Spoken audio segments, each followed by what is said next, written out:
우리 송명희 씨 누군 아시는지 모르겠는데 그분이 시를 쓴 거에다가 이제 곡을 붙인 그런 노래인데 참 하나하나 가사가 이분이 이제 뭐 아시겠지만 이게 장애가 뭐 굉장히 심해가지고요. 자기 힘으로는 이렇게 고개를 들 수도 없는 분인데 그런 속에서 예수님을 만나고 예수님을 만난 것이 얼마나 행복인가 하는 것을 이제 이런 시로 이제 고백하면서 썼는데 우리에게도 참 울림이 있습니다. 우리 지역아동센터 이제 수요 예배 요새는 이제 못 드리고 있는데 우리 아이들한테 이렇게 이 찬송을 가르쳤는데 애들이 얼마나 이 찬송을 좋아하는지 몰라요. 그래서 막 야, 이런 찬송도 아이들이 좋아하는구나 그리고 그럽니다.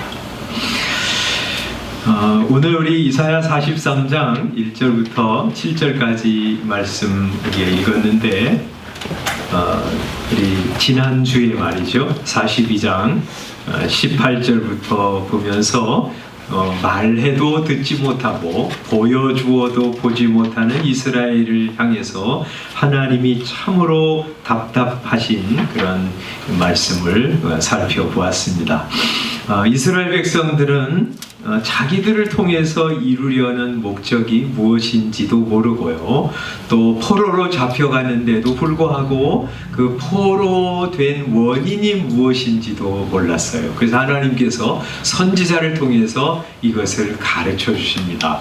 너희를 부르신 목적이 뭐냐 하는 것을 우리 42장 21절에 말씀하세요. 교훈을 크게 하며 존귀하게 하려 하였다. 이 이스라엘 백성들을 통해서 하나님의 율법이 얼마나 놀랍고 귀한 것인지 알려주시려고 하셨다. 그 말이죠. 또 이스라엘 백성들이 포로가 된 원인이 무엇인지를 또 선지자는 24절에서 이렇게 말씀합니다. 우리가 그에게 범죄하였도다. 그들이 그의 길로 다니기를 원하지 아니하며 그의 교훈을 그의 율법을 순종하지 않았다. 그래서 너희가 지금 이렇게 망하고 포로가 된 것이다 하고 하나님이 알려주세요. 이걸 모르니까요 이스라엘 백성들은 포로로 잡혀갔어도 이 억울한 거예요. 왜 우리가 이런 고난을 당하나 하고 이 의구심이 해소되지 않는 거예요. 하나님은 그래서 우리 너희를 부르신 목적이 무엇인지 너희가 왜 이렇게 포로가 되어 고생을 하고 있는지를 원인을 가르쳐 주시는 거예요. 그리고 나서 하나님이 앞으로 하실 일까지 알려주시는데 그것이 오늘 읽은 43장 1절부터 7절입니다. 지금은 비록 너희가 들리지 않고 보지 못하지만 고난을 만날 때 하나님은 이러한 일을 이루어 가시는구나 하는 거 깨달으라고 알려주시는 것입니다. 그래서 너희가 이 포로로 잡혀갈 때 첫 번째는 어떤 고난을 당하는지를 알려주세요. 포로로 잡혀간 사람들이 당하는 고난, 그것을 물 가운데로 지나는 것 같은 고난, 불 가운데로 지나는 것 같은 고난을 겪을 것이라고 알려주십니다. 여러분, 강에 빠져서 죽을 것과 같은 고난, 그리고 불에 타서 존재 자체가 다 사라져 버릴 것 같은 고난을 바벨론에 가서 겪을 것이라는 말씀이지요. 이 고난이 뭐 건성건성 쉬운 고난이 아니라고 하는 사실을 보여주고 있습니다. 뭐 한두 달 어려움 당하면 그냥 벗어날 수 있는 그런 고난이 아니라 극심한 고난을 당하게 될 것이라고 알려주십니다. 그런데 그 고난 속에 있지만 그러나 하나님이 누구이신지 하나님이 무엇을 하실지도 알려주십니다. 왜냐하면 하나님이 누구이신지 알면 그리고 하나님이 우리를 어떻게 생각하시는지 알면 그 고난을 이길 수 있고 두려워하지 않을 수 있기 때문이죠. 여러분, 하나님이 어떤 분이세요? 오늘 우리가 43장까지 오는 동안 하나님이 살아계신 하나님, 전능하신 하나님, 온 세상에 유일하신 하나님이라는 사실을 여러 가지 이 방법으로 알려주셨어요. 우상이 많이 있지만, 사람들이 신이라고 섬기는 그런 존재들이 세상에 많이 있지만 그런 것들은 아무것도 아니야. 사람들이 만들어낸 창조한 신에 불과하지만 나 여호와는 온 우주를 창조하시고 통치하시는 살아계신 하나님이야 하는 것을 여러 방면으로 가르쳐 주셨잖아요. 그런 하나님을 알아야 합니다. 뿐만 아니라 그 하나님이 나와 어떤 관계에 있는지도 알아야 하죠. 여러분, 하나님이 전능하시고요, 그리고 온 세상을 통치하시는 분인데 나와 관계가 안 좋으면 그 전능하신 하나님이 두려울 수밖에 없잖아요. 그런데 그 하나님이 이스라엘 우리와 깊은 관계를 가지고 계신 하나님이시다. 우리를 많이 생각하시고 사랑하시는 하나님이시다 하는 것을 알면 고난이 아닐 수 있어요. 그래서 하나님은 자기 백성과 인격적으로 친밀한 관계에 있다고 하는 사실을 하나님은 나라고, 이스라엘은 너라고 호칭하면서 알려주세요. 그래서 오늘 우리 43장 1절부터 7절에서는 하나님이 나라고, 이스라엘을 너라고 하는 표현이 계속 나옵니다. 그죠? 1절에 이렇게 말씀하죠. 야곱아, 너를 창조하신 여호와께서 지금 말씀하시는, 이스라엘아, 너를 지으신 이가 말씀하시느니라. 내가 너를 구속하였고 내가 너를 지명하여 불렀나니 너는 내 것이라 하고 말씀하십니다.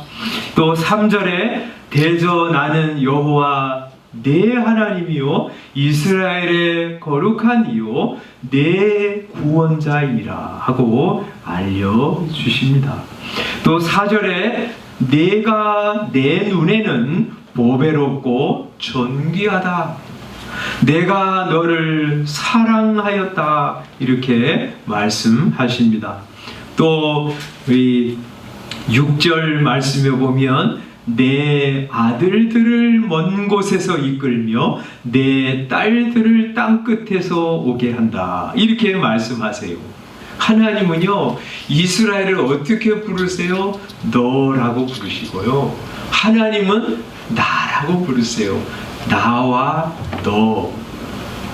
이스라엘을 제3자로 칭하지 않으세요. 저 사람들 이렇게 부르지 않고 나는 너를 창조했고 너를 구속했고 너의 하나님이고 내 눈에 너는 보배롭고 아름답고 내가 너를 사랑했다, 너는 내 아들이고 너는 내 딸이야 하고 말씀하시는 거예요. 그 하나님께서 이제 이스라엘 백성들을 사랑하시고 보배롭게 여기시고 존귀하게 여기시기 때문에 지금은 비록 포로로 잡혀가 있지만 그들을 위해서 하실 일을 3가지로 알려주십니다. 첫 번째는 고난당하는 이스라엘과 함께 하실 것이라고 약속해 주세요. 그래서 2절에 이렇게 말씀하시죠. 내가 물 가운데로 지날 때 내가 너와 함께 할 것이라. 강을 건널 때 물이 너를 침몰하지 못할 것이며 내가 불 가운데로 지날 때 타지도 않을 것이요 불꽃이 너를 사르지도 못하게 하리라고 약속하십니다. 하나님, 이 물 가운데 빠질 것 같은, 불 가운데 탈 것 같은 이런 고난 속에서도 하나님은 함께 하실 것이고 그들을 전능하신 능력으로 보호하실 것이라고 약속하고 계세요. 여러분, 이스라엘 백성들을 하나님이 그렇게 하셨어요. 애굽에서 건지실 때도 그랬잖아요. 홍해 바다가 있었지만 그 홍해 바다 물이 그들을 침몰하지 못하도록 바다를 가르시고 마른 땅 되게 하시고 그리로 건너가게 하셨어요. 요단 강물이 넘쳐서 막 언덕에까지 흘러 나올 때 주님이 요단 강을 가르시고 그 가운데로 걸어가게 하셨어요. 물이 이스라엘을 침몰하지 못하게 하셨던 것처럼 이제 이 고난 속에서도 하나님이 동일하게 그렇게 하시겠다고 약속하시는 거예요. 불 가운데로 지날 때 타지도 않게 하시며 불꽃이 너를 사르지도 못하게 하실 것이다. 약속하신 대로 정말 다니엘의 세 친구가 하나님만을 섬기기로 딱 작정한 것 때문에 풀무불에 던져졌을 때 하나님의 아들께서 풀무불 가운데 내려오셨어요. 그리고 그들과 함께 하셨어요. 몸도 옷도 타지 못하게 하시고 머리카락도 그슬리지 않도록 보호하셨습니다. 그런 놀라운 사건을 통해서 하나님은 이스라엘 전 민족에게 말씀하시는 거예요. 너희가 불 가운데로 지나는 것 같은 고난 속에 있지만 내가 너희와 함께 할 것이야.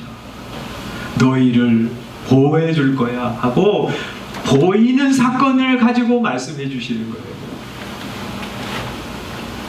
두 번째, 하나님은 이스라엘을 구원하시기 위해서 어떤 대가도 치르실 것이라고 말씀하신다. 여기 3절에 말씀하죠. 대전하는 여호와 내 하나님이요 이스라엘의 거룩한 이요 내 구원자임이라. 내가 애굽을 너의 속량물로 구스와 스바를 너를 대신하여 주었노라 하고 말씀하십니다. 예전에 하나님이 애굽에 있을 때 이스라엘을 어떻게 건지셨나? 10가지 재앙으로 애굽을 치셨습니다.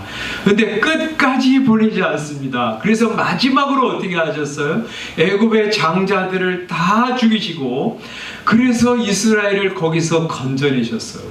그것을 뭐라고 표현하냐면 애굽을 너의 속량물로 주었노라. 여러분, 이스라엘을 내 장자, 하나님의 장자라고 하나님이 칭하셨어요.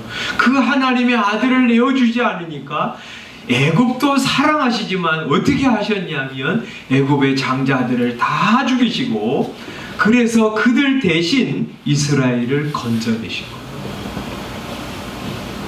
구스는 애굽의 남쪽에 있는 나라입니다. 스바는 이 애굽의 더 남쪽에 있는 나라입니다.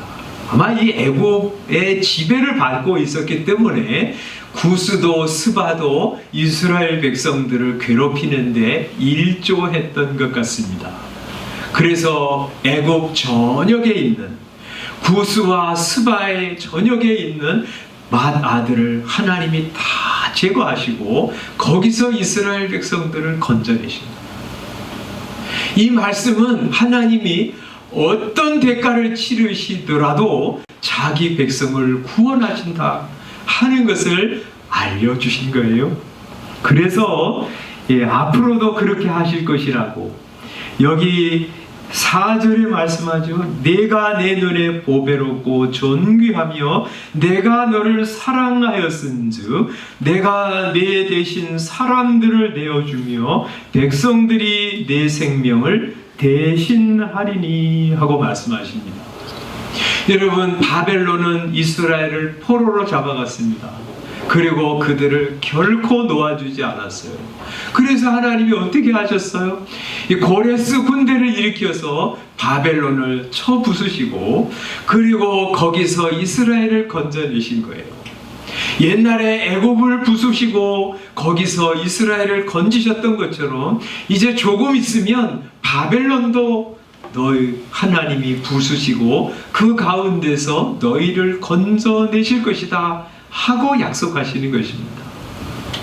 하나님은 이스라엘을 향해서 내가 너희를 반드시 건져낼 거야.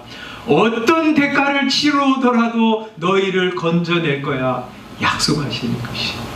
세 번째, 하나님은 이스라엘 백성들이 어디에 흩어져 있든지 그들을 다 불러 모으실 것이라고 약속하십니다. 5절, 두려워하지 말라. 내가 너와 함께하여 내 자손을 동쪽에서부터 오게 하며 서쪽에서부터 너를 모을 것이며 내가 북쪽에게 이르기를 내놓아라 내 백성을 남쪽에게 이르기를 가두어 두지 말아라.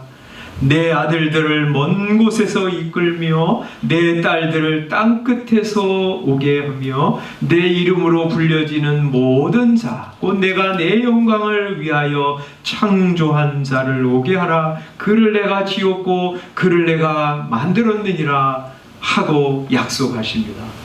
여러분, 이스라엘 백성들이 바벨론에 의해서 포로로 잡혀가서 바벨론 전역에 흩어져 있었습니다.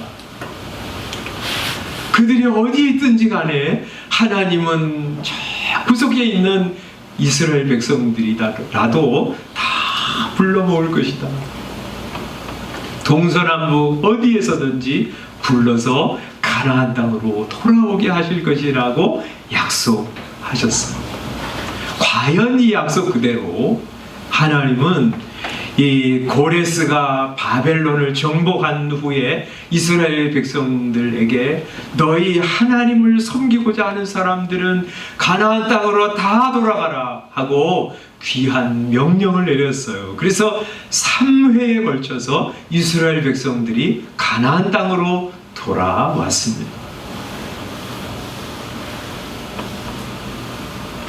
이 세 가지 약속, 고난 중에도 함께 하신다는 약속, 어떤 대가라도 치르셔서 자기 백성을 구원하시겠다는 약속, 그들이 어느 구석에 가 있든지 돌아오게 하시겠다는 약속을 하나님은 이스라엘 백성들에게 성취하셨어요. 1차적으로. 그리고 궁극적으로는 예수 그리스도께서 오심으로 말미암아 완전한 모습으로 이루어졌고 지금도 이루어지고 있습니다. 이루어진 일은 두 가지예요. 하나는 우리 하나님께서 애굽과 구스와 스바를 치고 자기 백성을 건져내셨던 것처럼, 바벨론을 치고 이스라엘 백성들을 건져내셨던 것처럼 어떤 대가라도 치르고 자기 백성을 건져내셨던 것처럼 하나님은 말이죠, 우리를 건져내시기 위하여 놀라운 값을 치르셨어요. 그게 뭐예요? 자기 아들 독생자까지 내어주시는 희생을 치르심으로 우리를 건져내셨어요. 이거보다 더 큰 대가는 없습니다. 이거보다 더 큰 희생은 없습니다. 하나님은 우리를 구원하시기 위해서 도저히 내어줄 수 없는 자기 아들까지 내어주셔서 우리를 구속하신 것입니다. 그래서 예수님은 뭐로 오셨어요? 자기 생명을 많은 사람들을 구원하는 대속물로 주기 위해서 오셨어요.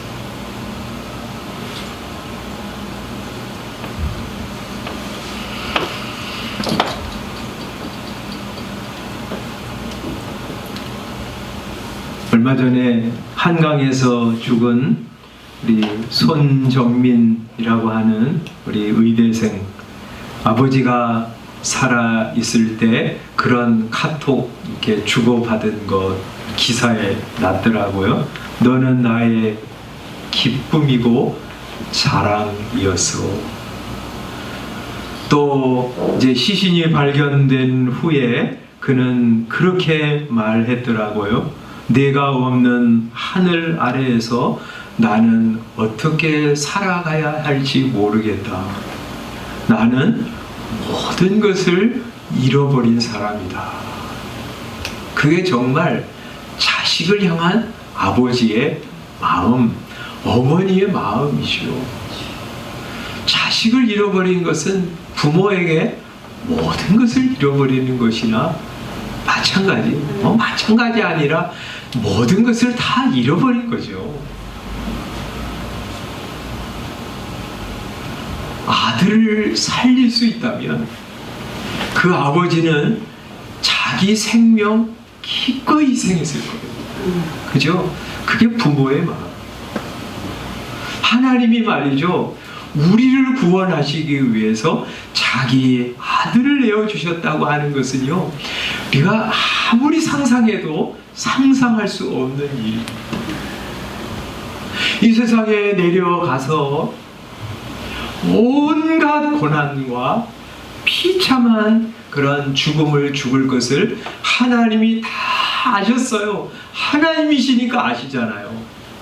그냥 우리처럼 막연하게 그럴 것이다가 아니라 하나님은 너무나 선명하게 어떤 일이 일어날지를 다 아셨잖아요.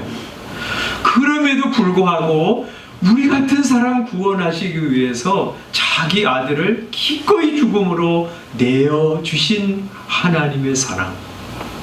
여러분, 그 사랑을 우리는 잘 모릅니다. 그래서 우리는 이렇게 그렇게 기도해야 돼요. 하나님, 우리의 눈을 열어주셔서 하나님이 우리를 얼마나 사랑하셨는지 보게 해주십시오. 바울 사도가 에베소서 3장에서 그런 기도를 하잖아요. 그리스도의 사랑을 알게 해주시기를, 그 넓이와 길이와 높이와 깊이가 어떠함을 깨달아 하나님의 모든 충만하신 것으로 충만하기를 원하노라 하고 기도하잖아요. 우리는 그렇게 기도해야 돼요. 하나님이 나 같은 사람 구원하시려고 치르신 대가가 얼마나 큰지 저는 너무 모릅니다. 하나님, 눈 열어 그거 보게 해주시고 귀를 열어서 그 하나님의 사랑이 얼마나 큰지를 듣게 해주세요. 그거 아는 사람이 아까 우리 송명희 시인같이 그렇게 찬송하는 거예요. 나 가진 것 없지만, 나 재산도 없지만, 나는 지식도 없지만, 건강도 있지 않지만, 그러나 나는 가진 것이 있습니다. 나는 눈이 열려졌습니다. 나는 귀가 열려졌습니다. 나는 남들이 가지지 못한 보배로운 것을 가졌습니다. 그게 뭐예요? 예수 그리스도를 가졌다. 예수님의 사랑 알게 됐다는 거예요. 그거 생각하면 나는 건강 못 가진 거 그렇게 불행한 것이 아니고, 지식 없는 거 그렇게 억울한 일도 아니라고 그가 고백합니다. 그래서 여러분이 살아가면서 말이죠, 하나님이 나를 사랑하시는 것이 맞아? 그런 생각이 올라올 때마다 나는 하나님의 사랑을 이렇게 모르는 사람이구나, 눈 열어서 주의 사랑 알게 해주십시오 하고 기도하는 거예요. 로마서 5장 8절에 바울사도는 이렇게 말씀하잖아요. 우리가 아직 죄인 되었을 때 그리스도께서 우리를 위하여 죽으심으로 하나님께서 우리에 대한 자기의 사랑을 확증하셨느니라. 여러분, 하나님의 사랑을 어디 가서 볼 수 있어요? 하나님 나를 사랑하시는구나, 정말 그렇구나 하고 뭘 보면서 증명할 수 있어요? 내가 부자가 되는 거, 내가 높은 자리에 올라가는 거, 사람들에게 인기가 많은 거, 그걸 가지고도 뭐 증명할 수 있지만 그거는 2차, 3차, 4차, 5차의 증명이고요. 첫 번째 증명은요, 가장 중요한 증명은요, 나를 위해서 하나님이 구원하시려고 자기 아들 보낼 수 없는 독생자를 보내주셨다는 거예요. 그 예수님을 통해서 나 같은 사람이 죄의 용서함을 받고 하나님의 것이 되며 하나님의 자녀가 아들, 딸이 되었다고 하는 사실이 무엇인지를 우리가 정말 알게 되면 그런 거는 그래 있으면 감사하고 없어도 괜찮아 하면서 살아간다. 그래서 요한 사도는 요한일서 4장에서 그렇게 말씀하세요. 하나님의 사랑이 우리에게 이렇게 나타난 바 되었으니 하나님이 자기의 독생자를 세상에 주심은 우리를 그로 말미암아 우리를 살리려 하십니다. 사랑은 여기 있으니 사랑이 여기 있어요.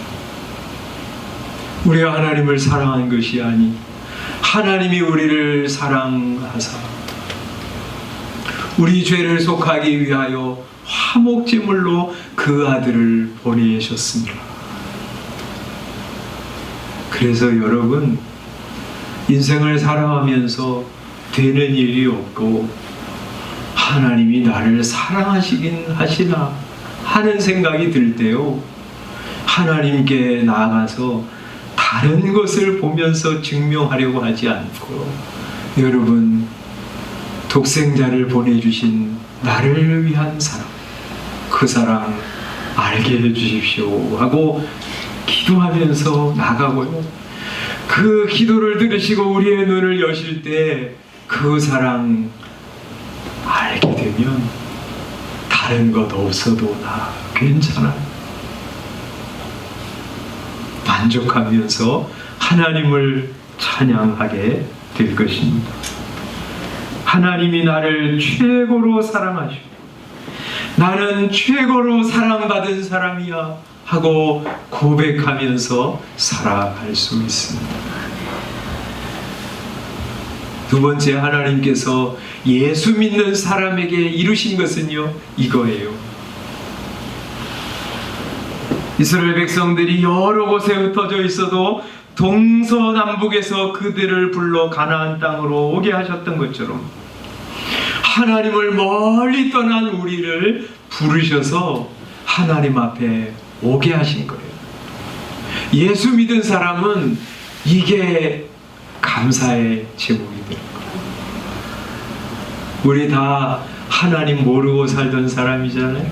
하나님 멀리 한 채 자기 마음대로 살아가던 불행한 인생들이 하나님도 없고 소망도 없고 삶의 의미도 알지 못한 채 살아가던 사람들이잖아요. 거리상으로 보면 하나님과 무한한 멀리 떨어져 있는 상태에 살아가던 사람들이에요.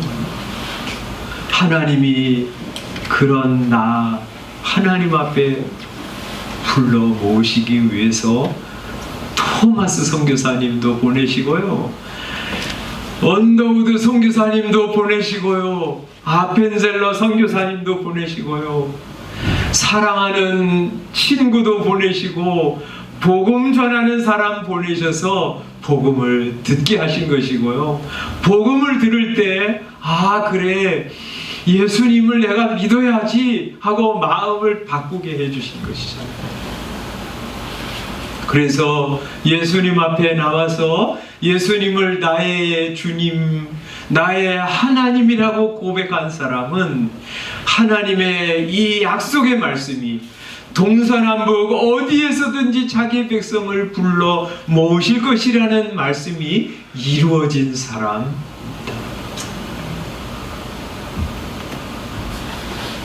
그리고 그런 사람, 나를 위해서 값비싼 대가를 치르고 구원하신 사람, 나를 부르신 사랑을 아는 사람은 이 땅에 아무리 심각한 고난 만날 때에도 하나님이 함께 하실 것 확신하면서 살아갈 수 있습니다. 그것이 지금 이 시점에, 그리고 우리가 앞으로 하나님 나라에 갈 때까지 이루고 계시는 일이며 이루어 가실 일입니다.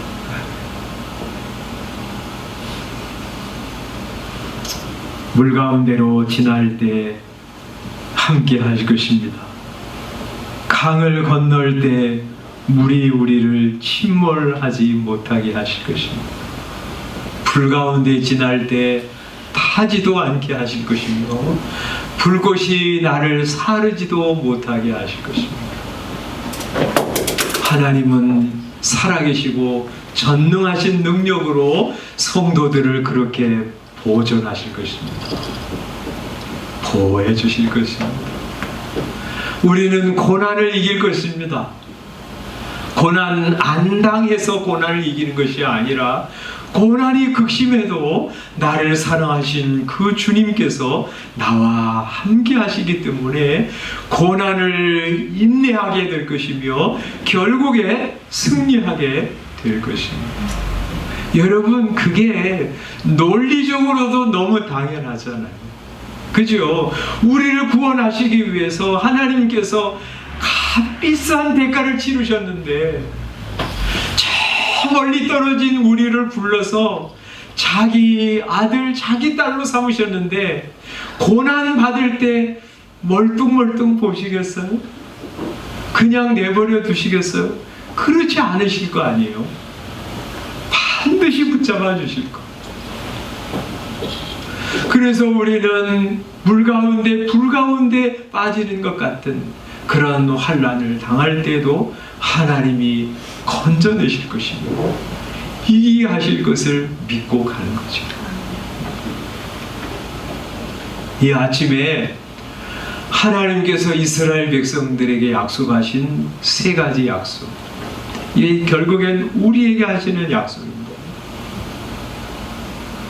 여러분은 하나님이 여러분을 구원하시기 위해서 최고로 값비싼, 도저히 내어줄 수 없는 값비싼 것을 희생해서 여러분을 구원하신 하나님의 사랑을 알고 계십니까?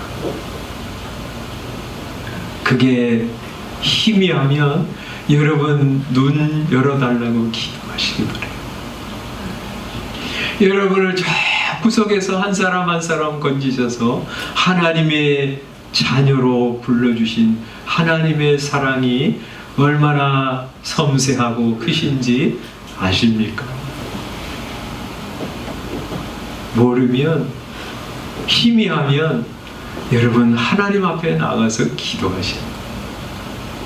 하나님, 제 귀를 열어주시고 제 눈을 열어주세요.